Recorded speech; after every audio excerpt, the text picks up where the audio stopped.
Assalamu alaikum wa rahmatullah, j'espère que vous allez bien. La sourate Al-Qiyamah est une sourate mécoise composée de 40 versets. Elle évoque le jour de la résurrection et la certitude de la vie après la mort.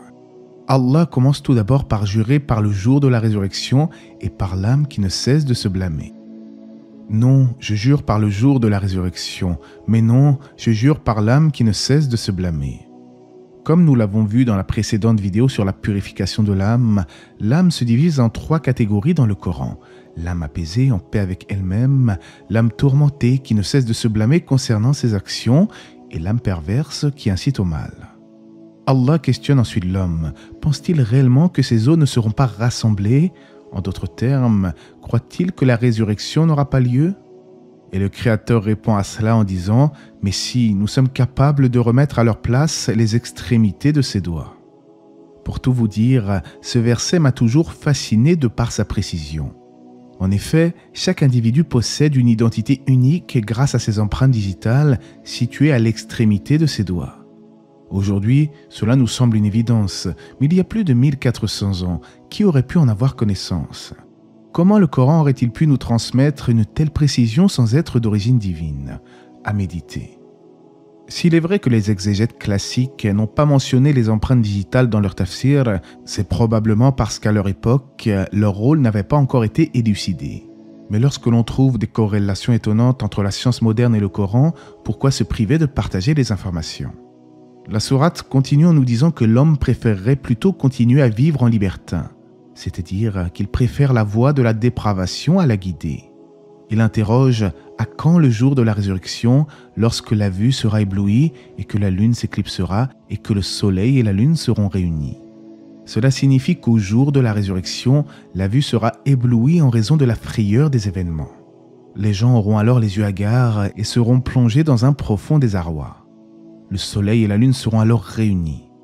Selon Mujahid, cela signifie qu'ils seront enroulés et selon Chersardi, ils seront réunis avant d'être jetés dans le feu afin de montrer aux créatures qu'il ne s'agit que de créations assujetties à Allah. À ce sujet, on rapporte dans un hadith du prophète alayhi wassalam, le soleil et la lune seront enroulés et obscurcis dans le feu le jour de la résurrection. Face aux affres de la résurrection, l'homme dira alors « Mais où fuir ?» Mais il n'y aura pour lui aucun refuge. De surcroît, toutes ses actions lui seront rémunérées. L'homme sera informé ce jour-là de ce qu'il aura avancé et de ce qu'il aura remis à plus tard. C'est pourquoi le verset suivant nous informe qu'il sera un témoin perspicace contre lui-même. Il ne pourra que reconnaître ses péchés. Cependant, ses excuses ne seront pas acceptées, il ne pourra pas se justifier. Allah s'adresse ensuite à son prophète alayhi wassalam en lui disant « Ne remue pas ta langue pour hâter sa récitation, son rassemblement dans ton cœur et sa fixation dans ta mémoire nous incombe, ainsi que la façon de le réciter. » Comme l'explique le Cheikh Saadi, lorsque le prophète recevait la visite de l'ange de la révélation, Jibril, il se hâtait alors de réciter de peur d'oublier. Mais Allah lui interdit de se précipiter en disant « Ne te hâte pas de réciter le Coran avant que ne te soit achevée sa révélation. » Alhamdulillah, Allah rassure son messager en lui disant qu'il se porte garant de la préservation de sa parole. Il n'y a donc pas de raison de se hâter. Allah exhorte plutôt son prophète à écouter attentivement la récitation et qu'il se charge de lui en donner l'explication. Après cela, le prophète alayhi wassalam écoutait attentivement la révélation transmise par l'ange Jibril et récitait après lui. À partir du verset 20, Allah évoque la nature de l'homme, il préfère cette vie périssable à celle de l'au-delà. Mais vous aimez plutôt la vie éphémère et vous délaissez l'au-delà. Cela est dû au fait que l'homme est attiré par ce qui est immédiat, tandis qu'il néglige l'au-delà, soit parce qu'il le considère comme étant lointain, soit parce qu'il n'y croit pas du tout. Or, l'esprit éveillé sait pertinemment que cette vie n'est qu'un instant fugace et qu'il vaut mieux œuvrer pour ce qui est durable. Quant à ceux qui préfèrent l'au-delà à ce bas monde, à savoir les véritables croyants, ils bénéficieront alors d'un immense privilège. Ce jour-là, il y aura des visages resplendissants qui regarderont leur Seigneur. En effet, il est connu en islam que les gens du paradis pourront contempler leur Seigneur de leurs propres yeux, comme cela est relaté notamment dans les hadiths. Il s'agira alors de la plus grande des félicités, au point où les gens en oublieront le bonheur dans lequel ils étaient déjà au paradis. Mais les infidèles qui démentaient la vérité verront leur visage s'assombrir à cause des supplices qui les attendent. Allah nous dit ensuite, dans le sens du verset, « Mais non, quand l'âme en arrive au clavicule et qu'on dit « Qui est exorciseur ?» et qu'il, l'agonisant, est convaincu que c'est la séparation, la mort, et que la jambe s'enlace à la jambe, c'est vers ton Seigneur ce jour-là que tu seras conduit. » Quand l'âme en arrive au clavicule signifie quand elle s'apprête à sortir du corps au moment de la mort.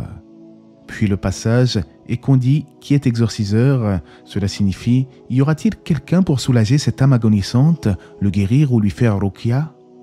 Cette personne sera alors convaincue que son heure est bel et bien arrivée et les affres de la mort se mêleront aux affres de l'au-delà. Ceci est le sens du passage « Et que la jambe s'enlace à la jambe ». Ibn Abbas explique en effet que cela signifie que se mêlent pour cette âme ce bas monde et l'au-delà. Il en est ainsi car il s'agit de son dernier jour en ce monde et de son premier jour dans l'au-delà. En d'autres termes, une difficulté se mêle à une autre, sauf pour celui à qui Allah a fait miséricorde. Pour d'autres savants, cela désigne les deux jambes qui se croisent dans le linceul. Ensuite, cette âme sera conduite vers son Seigneur. Conséquemment, Allah évoque le cas du mécréant qui reniait la vérité. Mais il n'a ni cru ni fait la sarat. Par contre, il a démenti et tourné le dos. Cela veut dire qu'il n'a pas cru en Allah, en ses livres, en ses anges, en ses messagers, au jour dernier et au destin bon ou mauvais. Il n'a pas non plus fait la prière prescrite. Par contre, il a démenti et s'est détourné de la recherche de la vérité. Tels sont les insouciants, qui préféraient se joindre à leur famille en marchant avec orgueil, comme l'indique le verset 33.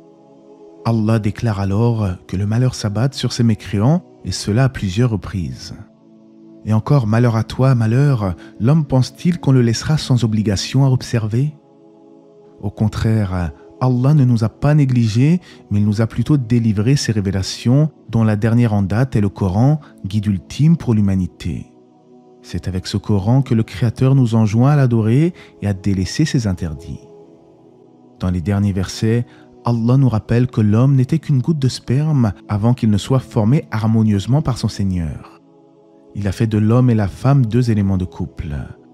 Après tout ceci, après avoir saisi qu'Allah nous a créés à partir du néant une première fois et a assuré notre développement, comment encore douter de la résurrection des tombes? Celui-là, Allah, n'est-il pas capable de faire revivre les morts? Finalement, la sourate que nous avons étudiée aujourd'hui est un puissant rappel sur le jour de la résurrection, ce jour où chaque âme ne s'occupera que de sa propre personne. Nous avons vu également que le prophète sallallahu alayhi wa sallam a été enjoint par son Seigneur de bien écouter la récitation de l'ange Jibril, l'ange Gabriel. Cheikh Sardi commente cette partie de la sourate en disant que la sagesse à retenir ici est que l'élève se doit de bien écouter son professeur jusqu'à la fin du cours avant de poser des questions. À la fin de la sourate, Allah nous rappelle son omnipotence, car tout comme il nous a créés une première fois, il est très capable de nous redonner la vie après la mort.